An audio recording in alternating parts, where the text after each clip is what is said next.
So Zarif pula macam ni? Oh, untuk video saya tu saya kirakan sekali dengan dia punya kos tambahan tu. At the same time kita letak satu figure. Okay, lebih daripada 20% kereta ni bukan untuk kau. 20% apa? Daripada income dia. Gaji lah. Gaji dia. Gaji bersih Yes. Okay. Basically gaji bersih lah. Okay. So I have a question before kita continue.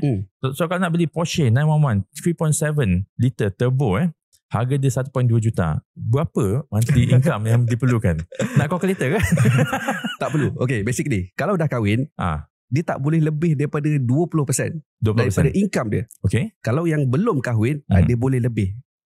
Tapi maknanya nanti dia nak kahwin nanti sama dia tak boleh kahwin ataupun dia kena jual kereta tu. Kalau orang beli Carrera GT ke GT2, GT3 ke kan, dia tak boleh ambil loan 9 tahun. Basically loan dia 3 tahun, 5 tahun ke.